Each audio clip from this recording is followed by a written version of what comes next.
Okay, we got that out of the way. I think that the next place to go is to just talk about what happens to the concept of pathwork when we hold the unitive, the transition to unitive, okay, from self-centered to unitive. If that's at the peak of the pyramid, if that's what we're going towards, then what does that do to some of the other things that we sometimes hear as being fundamental? For instance, the thing that I hear all the time, and that you may hear all the time, as being kind of what pathwork is all about, is self-responsibility. Sometimes it sounds as though people were trying to put, maybe isn't the right way to phrase it, but if in their framework of the pathwork, self-responsibility belongs up here, it's at the top. And I think a better way to understand self-responsibility is that, let's put it here someplace, and let's say that self-responsibility is a correction of the misconception of victimhood. And the misconception of victimhood, like any other misconception, is an obstacle to spiritual growth.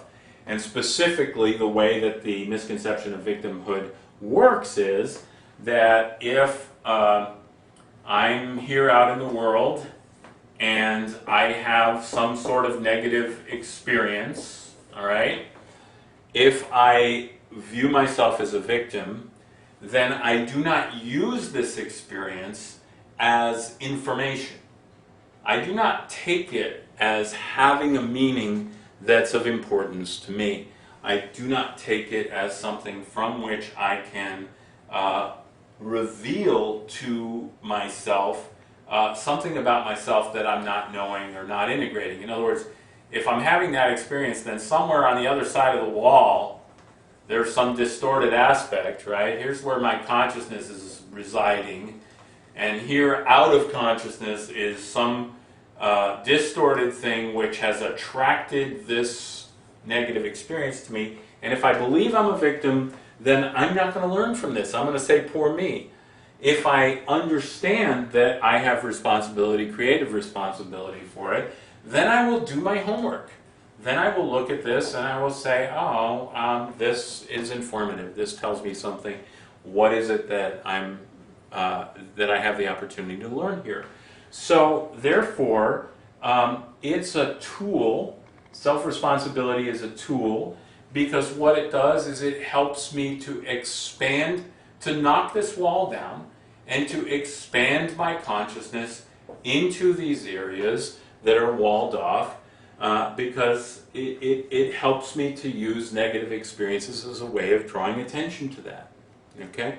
But it's not an end in itself, because when I learn all this about myself and when I integrate all of this, what that does is prepare me for merger with my other half, because now when that merger process starts to happen, and when that other consciousness starts to flood in, and when I start to relax and let go and this involuntary process of merger happens, I don't have to worry that suddenly I'm going to be scared to death by this unintegrated negative aspect that's going to flood into my consciousness and that I am not at peace with, and that I'm going to shut down the whole process. Okay? So self-responsibility serves the expansion of consciousness, serves integration, which makes merger possible. So self-responsibility serves as preparation for merger. It serves as preparation for the transition, not only from self-conscious to unitive awareness, but self-centered to unitive awareness, but also from self-centered to unitive state of being, in terms of the two halves of the soul, and then eventually in terms of the cosmic soup that we share with God. And another thing you sometimes hear as being really crucial or fundamental in pathwork is feeling our feelings. And it's true that we need to feel our feelings in order to progress to the point where we are not going to shut down the merger process. If I can't allow fear, if I can't allow shame, if I can't allow anger, then surely I cannot allow merger. Okay? Because it's all a rush of energy that I have to be able to be stable in and organically accepting of. And so I have to have a kind of channel within me that's able to receive all these kinds of energies. And I need to not be wasting psychic energy shutting down my feelings, so that I can have that energy for consciousness, and so that I can expand out into all the areas of myself and get to know myself, which I can't do as well if I'm defended. But here again, feeling our feelings, while it's a step along the way, while it feels good, it's a good thing, it's something we should aspire to, it isn't at the top of the pyramid. The top of the pyramid is unitive consciousness.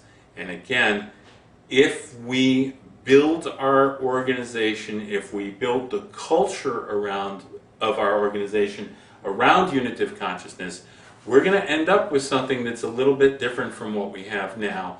And that is where I want to go next with this.